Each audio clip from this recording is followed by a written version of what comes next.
Okay, video number 158. Hello. This is our 114th day in Liberia. It's number 801 for adoption overall. I feel blurry. 1,141. Get closer. This thing on? It's just because the light's not on. Here, let me try this. Ah! Do you feel better now? Do you feel less blurry? No. I feel like I'm in the Blair Witch Project. We're just going to leave it that way. Where's the zombies? So our overhead lights blur out our faces, but then our other lights broke. I don't want to call them. I think it's the electrical wiring got wet. Yeah. We do have some leaking. It's so funny. Okay, so if you've never watched our videos before, tell them if they've never watched our videos before. You're lucky. No, I'm just kidding. We are adopting 2 little girls from Liberia, and we've been here for a long time. Over 100 days. 114 days. Yeah, I don't even like to say it. We've been adopting for 2 years. It doesn't roll off the tongue. And then we've been doing this vlog since the first of the year.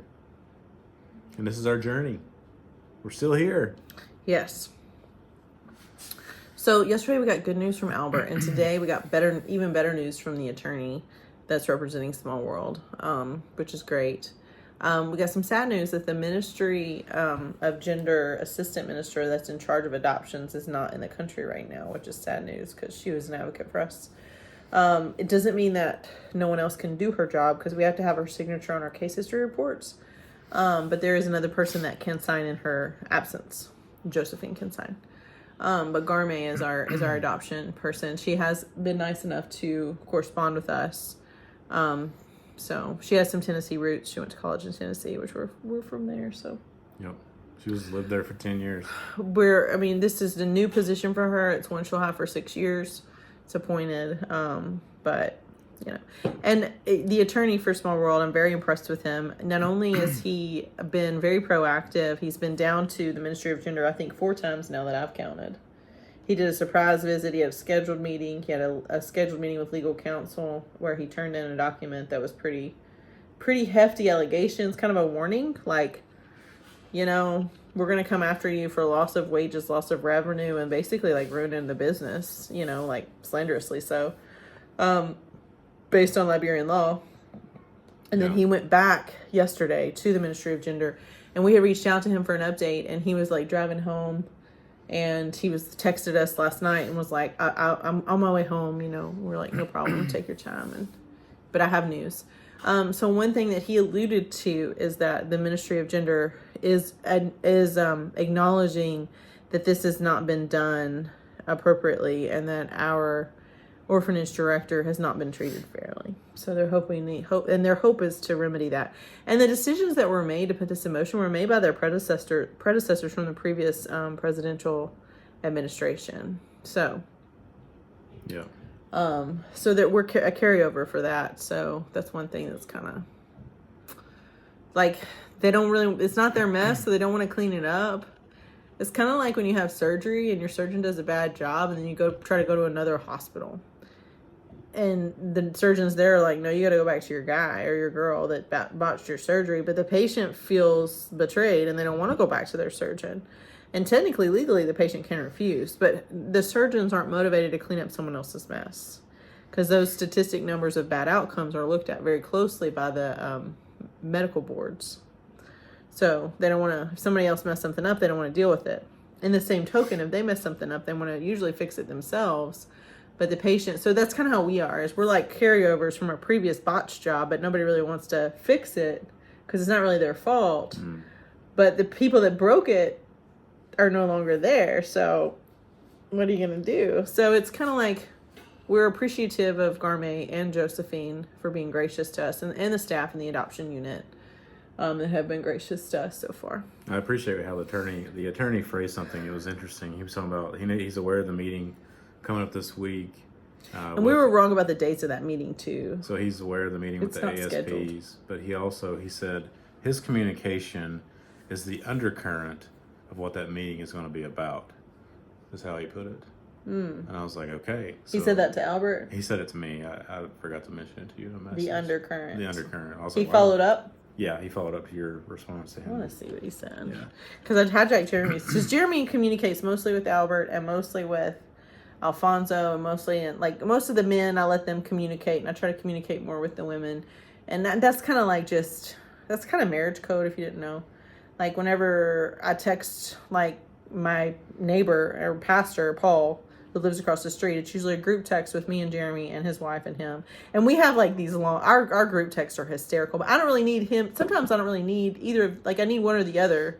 Like, if I know he's home and I need something from him, I include her on the text. So most of the time I let Jeremy deal with the men, and I try to, and there's plenty of women to deal with or communicate with. But then there's some that are on group text, but Jeremy and I share a Facebook account. So if you never know if you're getting me or him, but he has started signing his name because his responses they're the ones with the misspellings. I'm likely to have a typo. But Jeremy has not been sleeping well. He's been up to like 4 and 5 in the morning, like multiple nights, not just one or two. Like, I'll like drink some caffeine too late and I'll be up. Or sometimes I do about every couple weeks I'll have these panic nights where I can't sleep at all. But he's like woke up today, had some brunch, and then literally laid back down until it's time for us to leave because he didn't sleep at all. So when I was asking him yesterday, I was like, oh, this is the day. I kind of coach him on, this is the appropriate time to follow up. We try to only reach out to Garme at the Ministry of Gender. We try to only talk to her about once a week. Yeah, about every 5 or 6 days. Like, just a reminder, we're still living in Liberia. Okay, so what did he say?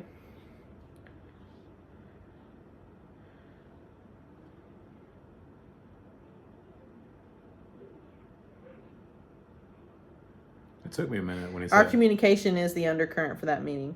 So basically what he's saying is the meeting's happening because of his push. Right. And there's lots of attorneys in Liberia that are good, but this is an unprecedented conflict.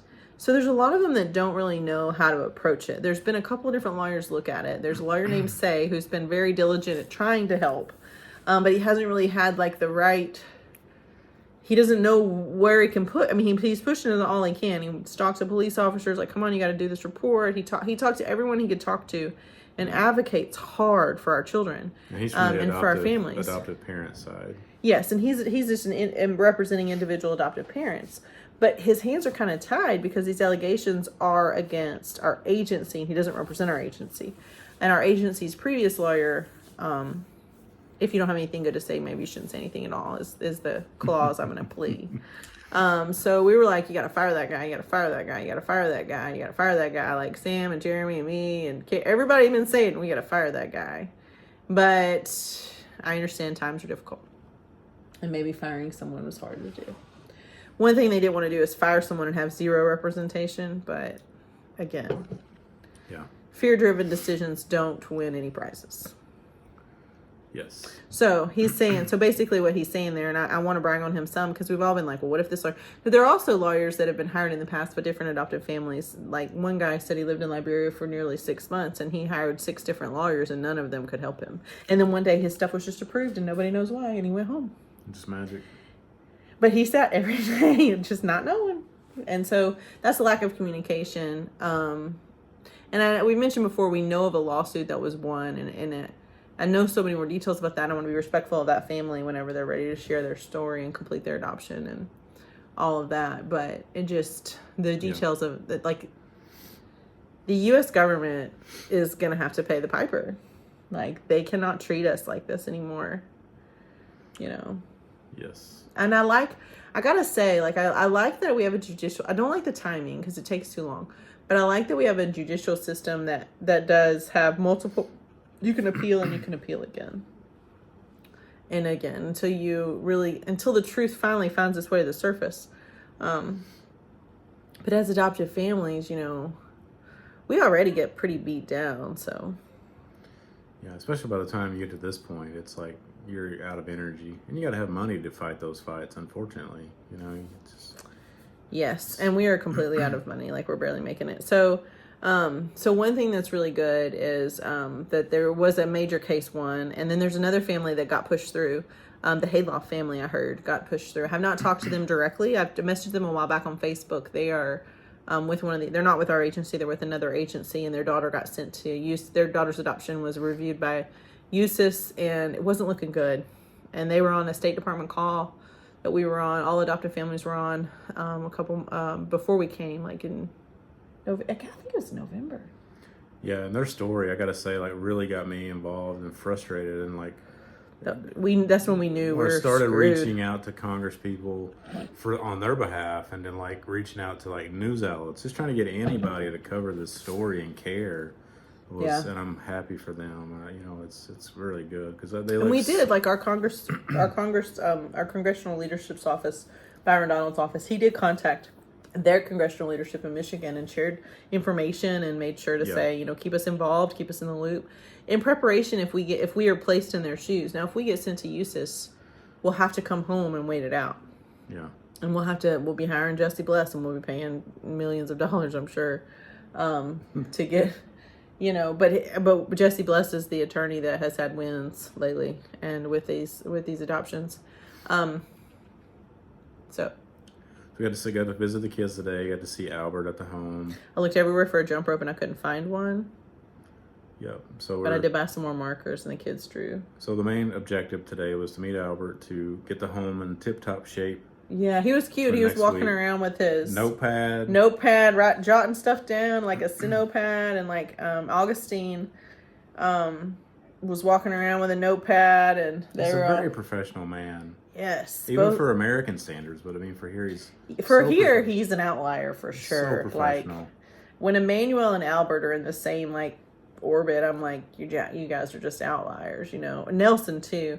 Yeah. And not to say we don't know, those are, of all the Liberians that we've gotten to know personally, that's a lot of them, but like, so especially maybe there are more Liberians that do that, but the government officials do not seem quite as professional, quite as, but even it was cute because he was sitting with us kind of in the gazebo. He sat down because we told him yesterday, let us know what you need because we know you're going to need stuff because this inspection's coming up. This inspection is the first thing to see, like this is I guess steps before they can undo the suspension would have to probably be a recent inspection of the home, pathway forward, and a check on the check on the welfare of the kids. They've been to the home before to kind of look around and check on the kids, but there hasn't been, to my knowledge, a formal inspection ordered by the MOG. At the Alpha home, they had inspections done there, and they had to make some changes and get a bigger facility. Their facility was not big enough for their children. Albert informed us today the technical capacity for them is 40 children. But they don't really have the staff to care for 40 children. And if you put 40 children in there, that's like every bed is full. Everything is, it's like max capacity is 40. Because normally they were hovering around like 25, 27. That was kind of reasonable. And like kids were getting adopted, new kids were coming in. It was just sort of a good flow for things. Like from a workload standpoint, it's not just about taking care of the kids 9 to 5. You got to get them, taking care of all their, not even 9 to 5, 24/7. So we need the inspection to go well because we don't want them to find anything. And then we've heard rumors that like U.S. State Department wants to be involved in the inspection, which is technically could be their right because there is a case that's still recommended to be sent to USIS but not formally sent to USIS. There's a case that's in limbo that there's no confirmation one way or another. So technically they could go if they do it under the guise of that. But if they do show up, then they better have a justification for that to Small World's attorney because he will be there for the inspection. We will not be there for the inspection. And that's a shame. I want to be there to film it. Just like have my phone up. I don't think my face can tolerate the inspection. It doesn't matter, but our narration will be fun. We were talking today, so really there's not that much that has to be done. So Albert was walking around. The thing they keep having that goes out, the water pump. So he's been working on this water pump on and off since we got here. And when they didn't have reliable electricity, he kind of abandoned the water pump. They have a well. He told me he was working on it again on Saturday, and he's just going to have to call a professional to come and like repipe it. Because even when it pumps, it just doesn't go everywhere it's supposed to go. So they're plumbed for water, but they haven't really ever had it work reliably. So they have toilets. So the kids, what they do in the toilets is the nannies help them with their baths and their showers and stuff, and they take turns with that. And there's always kind of like I think the older kids do their own bathing. I haven't really, but bath time for the younger kids, we've kind of seen how that goes down. Not them bathing, of course, but it's like bath time, line up, and they all line up, and then they just take turns. And then they come out in different clothes, not really PJs, but just like clean clothes. So we don't think they really do PJs as much as they just do play clothes and school clothes. But I could be wrong. Yeah. Maybe they do put on PJs. But anyways, the water pump thing is something that's just, it's not something that's going to come up on an inspection because most of these orphanages do not have piped running water. But we worked really hard to get that with you guys, worked really hard to get the solar panels installed so that wouldn't be an issue. Because part of their issue is we don't have the power anyway, so why mess with the pump? But the nannies are still having to pull the water, but it's on the horizon. But that's something that I brought it up again today. I'm like, how are we doing on that water pump? And he thought it was just like one small thing, but it's really more, it's more of a problem. So it's more of a issue. But the solar panels are working fantastic. They have a deep freezer now. They have an oven. We ate this amazing, Ma Esther made this amazing bread today, and she put like maple syrup or something on it. So just drizzle. And it was like, I was like, oh, man, the best thing I ever did is buy that oven because now I get to eat this. Because we were hungry. Yeah. So we were gone longer than, if she hadn't given me that, I think I would have fallen down. Well, one of the things Albert brought up today, too, was like, I want you guys a picture how many inspections this home has been through. I think since this suspension. Informal, though. Since December, they probably 4 or 5 times I know people have been to the home in different, either law enforcement or, the MOG. Or maybe Embassy's been there. Embassy's been there. So, the OCI was supposed to go, which was their job. So, like, the most recent one was, I think, just the police. And they did whatever they had to do there. And one of the things Albert said today was, it just really shook me. He said that the police asked him... in his interview, his criminal interview... if their home was open to taking children that had been abused, that they had nowhere to take. And I'm like, okay, so you're investigating a place that you could potentially shut down if you wanted to. Yeah. But you're asking... if they can take the kids with the most need in their country, if they have the capacity to take them. And Albert was like, we're not trained for that. We're not open for kids long term that have been abused. But if you can't find anybody and you need a quick solution, I can be a quick solution for a week or two. For a few weeks, yeah. For a few weeks. And it's like, it just blows my mind. You're going to like, you're literally investigating him for child trafficking, baby buying, right. And you clearly don't think it's true. You clearly don't believe it. Like, it wasn't like, I mean, they're literally interrogating him, thinking that he's a criminal. And I guess maybe towards the end of their interrogation, they're like, so. Because what happens is these people come in domestic violence, and I don't know if they arrest people or what they try to do, but what will happen is these children are just at the police station. And he told me, he was talking to us about it. He said the children will end up going home with the police officers and coming back and just hanging out at the police station all day and then going home again and coming back. And this happens for like days on end. And these children have been through something terrible and they're hungry. I mean, they don't have clothes for them. Like they're literally, and it makes me, like, it really warms my heart about the police of all people. Yeah. Because I'm like, well, that's good. But they're looking at Albert. But one thing that Albert said that really just made me happy is he said, I'm always open to emergencies. Call me for any, don't ever not call me for an emergency. Technically, legally, health code wise, if you want to call it that, we can take 40 children. We have 40 beds. But you can't, 40 children in one place like that is too many. Right. 30, actually, I've been saying 35. It's actually 36. I don't know who I'm not counting. Well, the last thing I want to say on that, this is one of those situations where an attorney would have been very beneficial to point that out, I think, when they were asking him that during the interview. If he'd had an attorney with him? Right. That would have been very helpful. That way he would have picked up very quickly, having met their attorney. Yeah, but Albert didn't. Yeah, he didn't. And so I was really hoping that he's going to be there for the inspection that's coming up next week. But you know, Albert today, I could tell he was going to some meetings. I don't know if he'd been in the MOG today or where all he'd been today, but he was in kind of like a business casual. Like he was in a full button down. Okay, so Albert sits with us, and I can tell he sits down and has the nannies bring out some like super spicy food for us to all have lunch. And Jeremy's like, I'm not gonna be able to eat that. And I'm like, I'm out. I already have my biscuit. And so he's not gonna eat just in front of us, but she brought it out. That was him being gracious to us. And if Albert and I weren't so bonded, I would have eaten it just out of being gracious and respectful. But I was like, oh, it's gonna set me on fire. I already have my biscuits. I'm good. Yeah.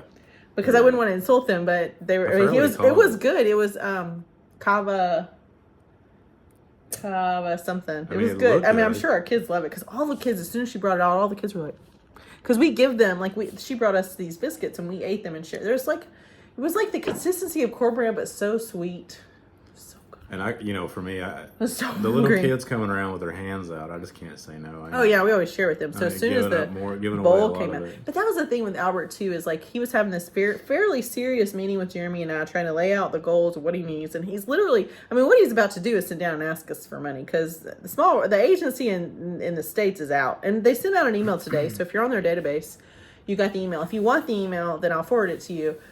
Desperate plea. Same way we've been, finally they've had to send out to their whole database, like, the Liberia program needs you. And I hope they get a good response. I think they will. But so Jimbo don't have anything to help. So he's sitting down, because I said, tell him we'll help him. Just let's sit down and work through it together. Yeah. And then he's like, sits down with this notepad and he starts telling us what he needs. He's like, I need this and I need that. So he's got a plan to get it. But one thing he needed that they've never really had was, like, he wanted, first of all the kids have mattresses, but 2 years ago when they moved from one home to the other, they got new mattresses, and I guess 2.5 years maybe.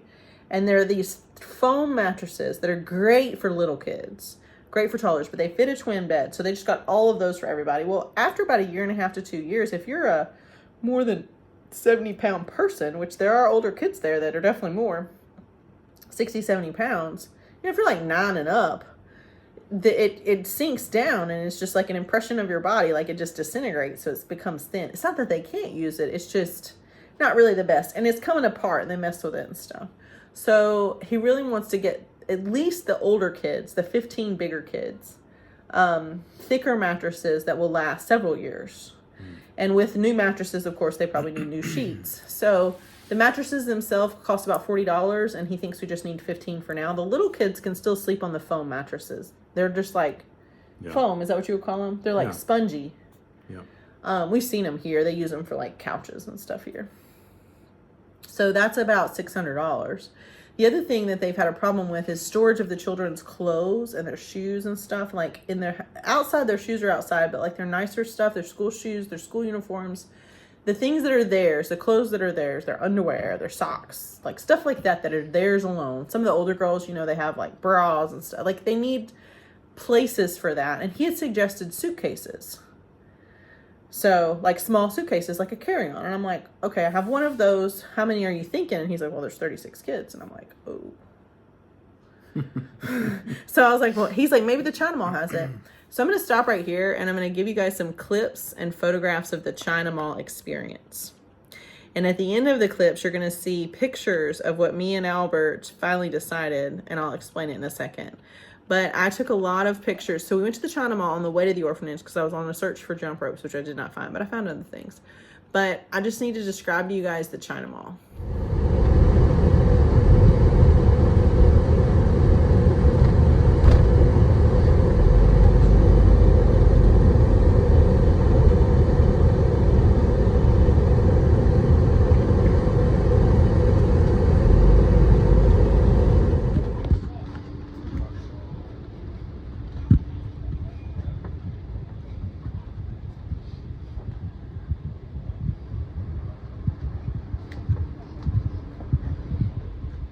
Birthday stuff, workout stuff, soccer balls, floats, ping pong, yoga mats. What else?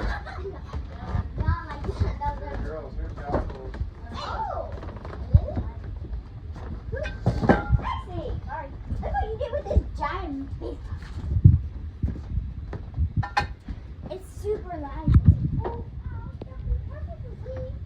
Fishing poles, pet toys.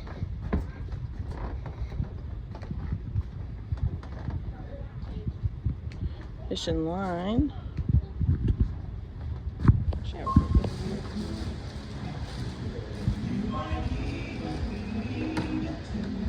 哎，它这个化妆品单子。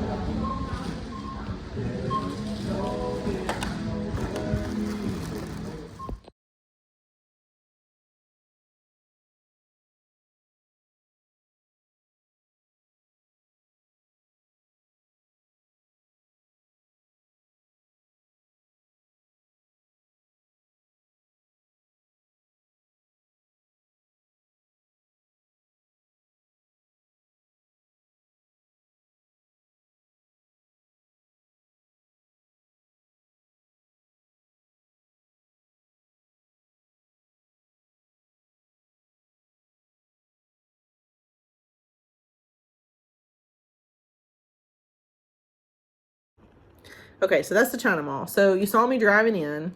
You saw some, like, they don't really want you videoing things in there, taking pictures. So what I got was sort of like incognito, to the best of my ability. There's signs that say, please do not take pictures or video. Really? Yeah, and at the Orca Deco too. I missed that. I don't know weird. why. I'm like, how am I going to do a Google can plan review your- for you if I can't take a picture? You're gonna plan your heist. So anyway, so we got these. So we finally the small suitcases, which I took a picture of, are $60, and they're hard suitcases, but they're not that great. I told Albert. Albert came in with me. So first we went to the China Mall and we got some things, so we didn't get what we needed, and then we went to the orphanage. And then we came back, and after we talked to Albert about the mattresses, and he said we need some type of suitcase for the kids' belongings. Like, he's like, maybe the siblings could share, but like we need something for their like their stuff, because their stuff's everywhere and it's just hard to keep organized. Like so he just has this idea of like something that's small enough to slide under their beds, like a suitcase. Makes sense, right? Yeah, good idea. Doesn't really have to go anywhere. They're not going to take it with them. But especially for an inspection, the kids can show where their stuff is. Their school stuff is a big thing, because all of them go to school now. Like half of them go to school. Yeah. So we decided on these duffel bags that are thick canvas, and we were in. So here we are. So we walk in there, and I'm looking at the suitcases, and I'm like, Albert, he's like, I'm texting him from China Mall by myself. The girls and Jeremy are waiting in the car with our driver, and I'm just doing a quick price check. And I'm like sending in pictures. I'm like, can we try this instead of this? Because this is $60 and I can't pay $60 36 times. Like, first of all, I can't pay $50 one time at this juncture, but I can ask my friends, and that's what I did. So God bless the Small World Waiting Families. I messaged them. There's a small group that's just a text message group on Facebook of just waiting families. There are 1 or 2 extra families in there that have exited, but it's been recent. So it's like, maybe just Amanda in there. Maybe so. Yes, thank but you. it's just families that are waiting families that are still in this mess with us. And so they literally found a way between them, their friends and family, parents, grandparents, cousins, whoever else they found, in 2 hours, sent me by Venmo $800. Yeah. Which is incredible. So when Albert and I are standing there looking at $60 suitcases, I'm like, this ain't gonna work. And he's like, I'm like, this doesn't even cost this much in America. And he was like, well, this is Liberia. I'm like, this is an exploitation of the Liberian people. And he's like, yeah, but he'd never been in the China Mall before, so he was kind of fascinated. So we go over to look at the duffel bags, and I'm like, so I have a couple of other options to show you as well. I was like, let's take the suitcase thing and like dial it back, but I have a couple other options to show you. And he said, okay, so I'm showing him the duffel bags. I'm like, there's some duffel bags here. These are the thicker ones. I was like, there's a $6 version, but if we buy 36 of these $6 versions, it'll work great for the inspection, but the kids will destroy these in a week's time. So if you're just looking to like look cool for the inspection, I've got your answer. He's like, yeah, but he doesn't want to waste money. He doesn't want to put on. He really wants something to organize their stuff because it's awful. Yeah. Because that's what we have here for our kids. We have a duffel bag and a backpack, and that works fine for them for here in Liberia. And they all have these little cube packing cubes. The kids do, and each of them have a shelf here. And my youngest American child is such a mess that her shelf is next to my shelf, so we can maintain it together. Because her stuff is just everywhere. Teamwork. But my other two, my older kids, and they share shelves above and below each other, kind of like lockers almost. But they share it, and they don't fight, and they keep their stuff in order. And I really don't have to check them much. So that's what they need. So I understand what he needs. So then the power goes out. It is pitch black in a warehouse with no windows, and I'm standing next to Albert. And if you ever met Albert, he's like 6'2". He's not as tall as me. 6'2", big guy, nice guy. But it's like, like he doesn't say much. We're professional friends, and it's like pitch black, and we're just in the dark. And you never know about the power in Liberia. It could be off for 15 minutes. It could be off for 3 hours. It could never come back on. So we both immediately pull out our phones with our flashlights. And I'm like, nothing's going to slow me down on this shopping, Albert. Let's get to it. And we walked 7 aisles in the China Mall. And I'll show you. You guys saw the video of the China Mall. It's like there's 2 stories. It's all it can be described as is a warehouse. But it's just this odd conglomeration. It's like a retail outlet with like super expensive things. Yeah. And Like, super cheap things. It just varies. Occasional wildly. things you're like, okay, I don't know what that is. Like they have pencils for school for $1.50. And Yeah, but you can get school pencils for 50 cents. You can buy an oven there for $200. $200. Yeah, the oven's like kind of a if you think about a regular toaster oven, like quadruple it. That's what it is. Oven. It's quadrupled, and it'll cook. It'll roast a chicken if you want it to. So what I'm proud of. No, I'm not done yet. Oh, I'm sorry. So we walked to the totes. They're like rolling plastic totes. I took a picture of it. You guys saw them, and I was like, this is a different option. I don't think they'll slide under the bed. They do come in different colors. There are not 36 of them. They're $20 to $30 a piece. $25 to $30 a piece. There was one $20 version. It was kind of too small. And there was only one. And then and I was like, what do you think about a few boxes and the duffels? And he was like, yeah. Now he's not one. I'm like, just tell me what your dream would be. And he told me the suitcases, and that dream died, and he let it go. He let it go. Jeremy knew the suitcases were going to be more, and I was like, I just want to try to. Jeremy was already talking about totes and duffel bags. He asked Albert, can it be a duffel bag? I'm like, let's shoot for what he really wants first. His vision of what he thinks would be good, and if we can't hit it. He's dealt with disappointment. It made me think of a guy I saw a guy wheeling a suitcase down the sidewalk. I need to find that guy. Maybe he would have a good deal on one, but anywhere else it's going to be expensive. And it's not that I couldn't go to like Red Light Market or LY Junction Market. Just the time. Or Water Market to find these things, maybe. And I probably would end up spending about $15 to $20 per suitcase, and it would be used and beat up and not nice, and I would have to somehow disinfect it before I took it to that home. Not joking. Yeah. So once I go buy the $7 disinfectant, and then here we go. But it took me 2 weeks with Nelson. Who knows? Nelson is a wheeler and a dealer. He knows where everything is. He's efficient. He hates waiting in traffic. He hates wasted time. He is not on Liberian time. He's on Nelson time. Here's the thing about Nelson time. Nelson will pack 6 hours of work into an hour and be convinced that he can finish it. And then be sad when he didn't finish it and apologize for it, but maybe do it in 2 hours. So he's very time conscious, and he knows where everything is. Nelson and I, for 2 solid weeks, could not find 12 pairs of school shoes. And these are shoes that are found common. So I was like, we can't go searching for suitcases. We got to find a retail, and we got to find 36. Yep. So we ended up with the 6 totes that will be able to store larger things, and it'll be great to have it. And the Victoria Butler, her and her family traveled with like 8 huge moving totes, like black and red, clamped down. They brought a dolly with them as their carry-on. Genius idea to travel with kids, because you just load it up. One of her kids rode on the top. Like, she has 2 boys, and then she's adopting 2 girls. But they left the totes there. So those are there, but they're too big for the kids. So anyways, we got our totes. We spent $500 and then he wanted 2 wall clocks for the inside of the orphanage, so everybody knows what time it is. Helps keep the kids on a schedule, helps them learn how to tell time, helps the nanny stay organized where they're constantly having to grab their phone to figure out what time it is, where we're supposed to do everything. So we got 2 clocks. So 3 clocks. So it was like $594, I think, that we spent. That's what I'm most excited about. The clocks. The clock. So they still need. Can I tell you about the clock? Sure. So we go out to the. Well, first. Sorry. Jeremy and the kids got tired of waiting in the car because the air conditioner in the Armada that we ride around in only works when it's driving. Well, we had a bathroom. Somebody needed to go to the bathroom.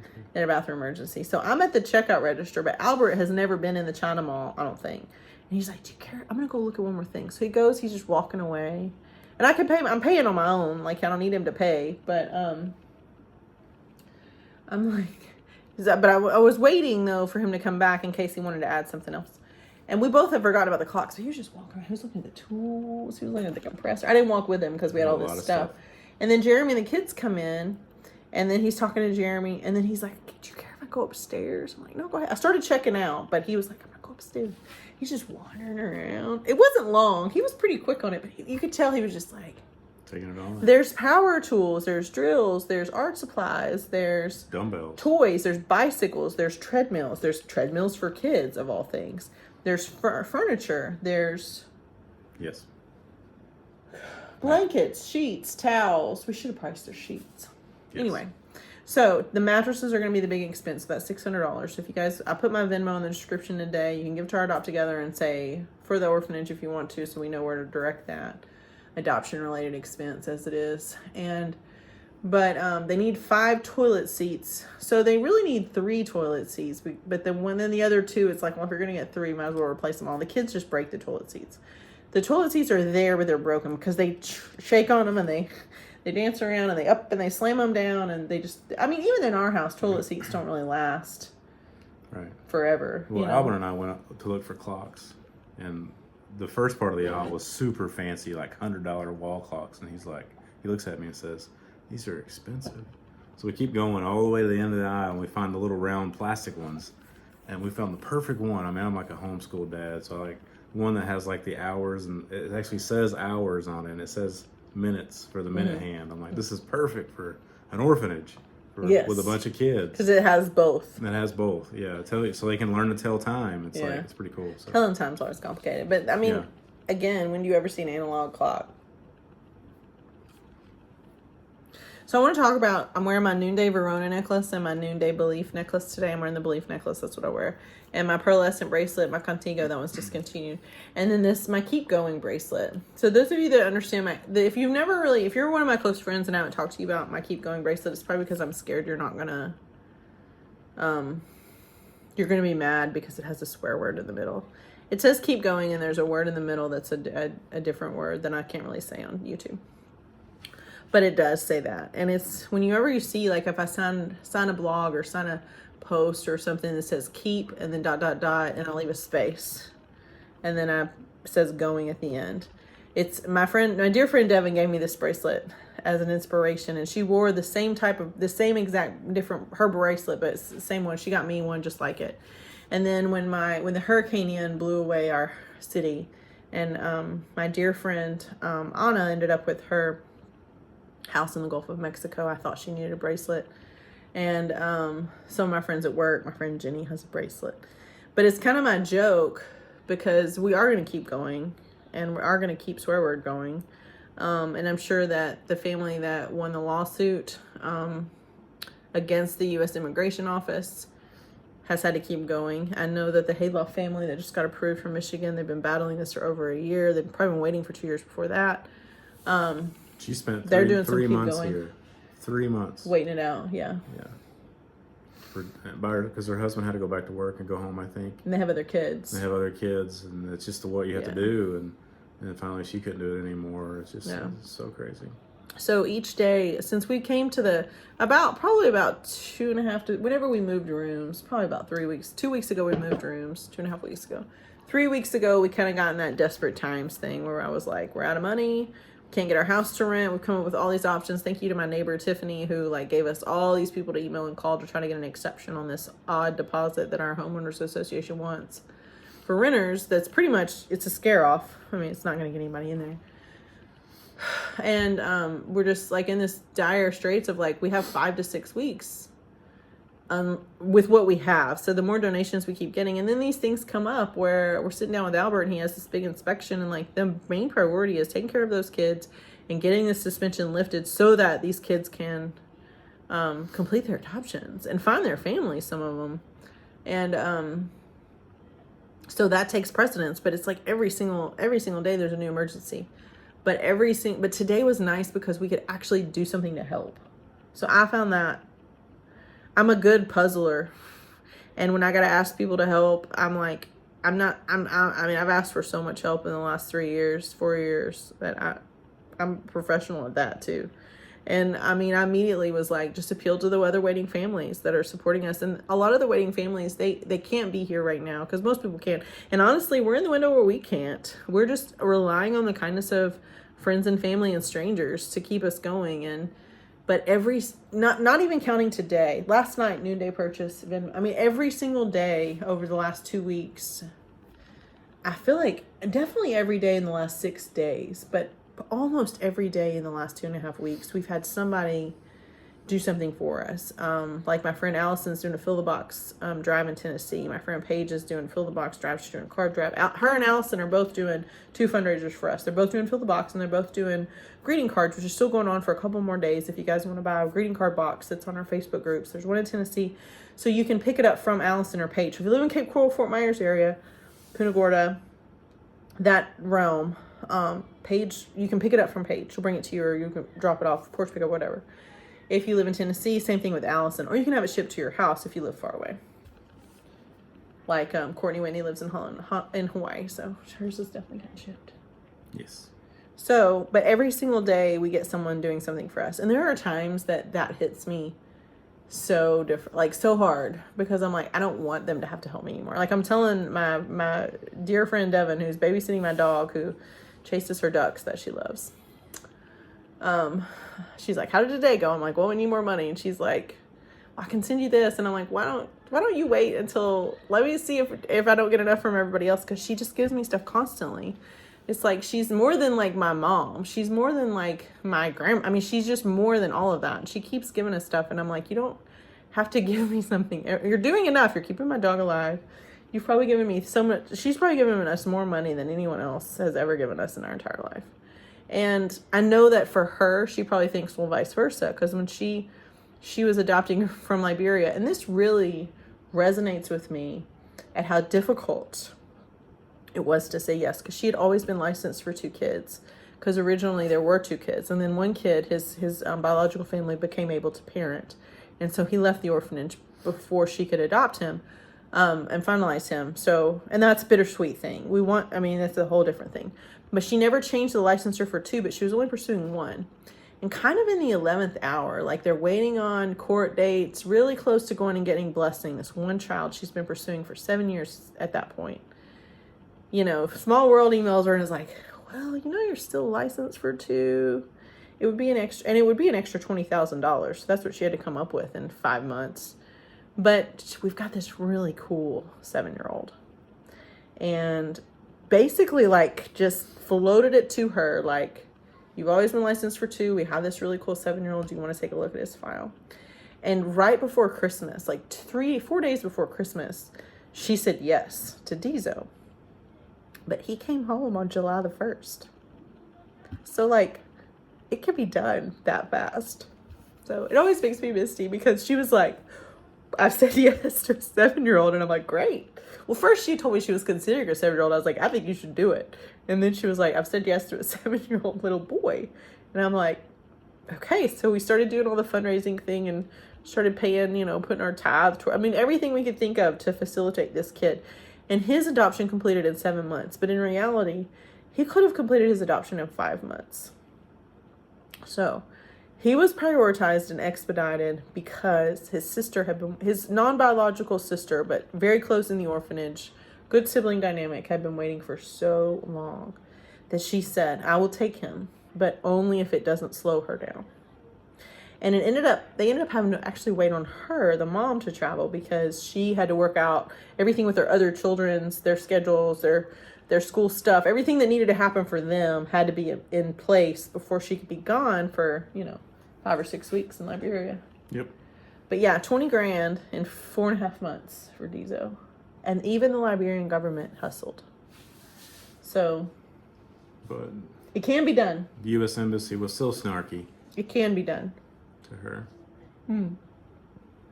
The U.S. ambassador, the consular office, the guy that interviewed her said, you will be the last family to get out of Liberia in 30 days.